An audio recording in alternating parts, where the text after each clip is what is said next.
I want to take just a few minutes this morning and touch on some of the programs and policies that we're currently engaged in during this time. Of course, when you look at the course programs across all the water resource aspects, there are a lot of programs and activities where we touch the waters of America and the water resources that we all enjoy. But I want to focus a little bit on some of the flood risk management aspects and programs that we're engaged in. Let's see here. So when we talk about levees and we start thinking about levees, you know, there are a couple of ideas here that help us summarize what we see as the current situation with those. It's clear that levees are integral to the communities that we live in. We live in and around them. They play a key part in our economy and the way we do business on water courses throughout the United States. It's also true that it's a shared responsibility to manage the risks that levees present to us. There isn't really one organization in the United States that has all of the authorities and capabilities and responsibilities for managing levees and the risks associated with it. And so it truly is a shared responsibility that requires us all to collaborate and work together at all levels of government. One of the things that came out of Katrina and after that disaster was, I think, the recognition nationally that we really didn't have a good inventory of the levee systems that were in the United States, where they were, what kind of conditions they were in. And then when we start to look at them, we see that there's a varied, inconsistent way that they've been designed, the way that they've been constructed, and the way that they're being operated and maintained varies widely wherever you go throughout the United States. And then, of course, the idea that these systems are aging, they're old, and the risks and the consequences behind them are increasing. Populations are growing. Investment in infrastructure is increasing. And so we have an increasing risk associated with this aging infrastructure. I want to talk a minute here about the concept that's associated with this shared responsibility and how we look at managing this risk in a shared way.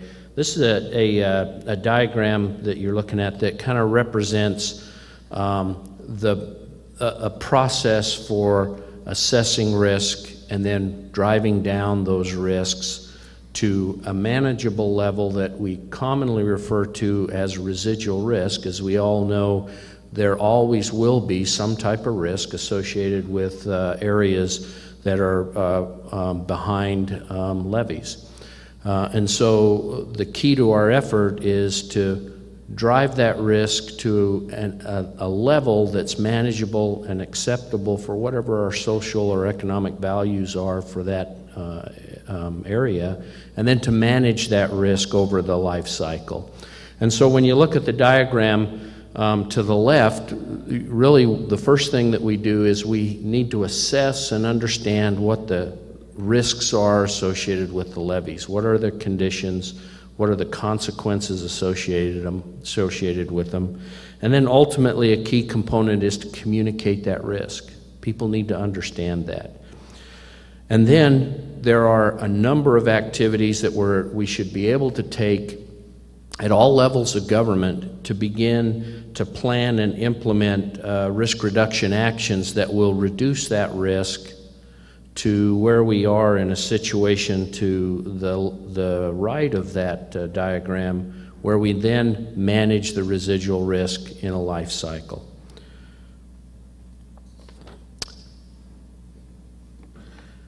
Let's see, can I make this work here? There we go. In the Corps, we view the way we think about managing flood risk in a life cycle, and that involves how we respond to disasters, how we recover from them, the mitigation actions we take to reduce the consequences and risks, and then the preparation and training involved in responding to and preparing for and identifying the risk mitigation options that are there. And so we view that in a life cycle. We will always have risk that we're going to have to manage. And so we have to view that in a cycle that is continuous. And then we also want to look at systems. We want to view them as systems so that we manage them in a system watershed perspective. And so as you look through this and you relate this life cycle a little bit more specifically to levees, in the core, we look at preparing for, in that preparation phase involving the inspections and assessments that we're doing on the levees to understand their conditions and to understand the risks that they represent. And then a key component of that preparation is communicating that risk to all the stakeholders involved, making sure that they understand what the risks are that they're confronted with. And then in the response, we have programs that allow us to take emergency actions to flood fight and to take actions on these levees to prevent failure or breaching. And then also, we want to be able to monitor their performance during these high water events, understand how they perform, and monitor that. And then in the recovery, we have programs that allow us to repair these systems when they're damaged and to incorporate appropriate improvements into those systems during those repairs so that we can make them more resilient, so that we can reduce potential damages in the future, not only to those systems, but to the reduction of the consequences as well. And then finally, in mitigation, we look at the levees with the ability to implement system improvements that we integrate with other mitigation activities to reduce the consequences and the risks associated with these levees. And this is where we can really start to bring in this component of non-structural activities that reduce risk associated with them. I want to talk a little bit about levees now. You know, the idea that we really don't have a good inventory of the nation's levees and the risks and conditions that they represent. You've probably seen this diagram before. This kind of represents the universe of levees in the United States, and then draws the connection to federal programs in the Corps and FEMA and kind of where those are connected. If you look at the, obviously, the green and kind of yellow shaded to the left of the slide, those are the levees in the United States that are in some core program or inspected and monitored in some type of a core program, projects we operate, projects that locals operate, and then non-federal projects that are participating in our rehabilitation program.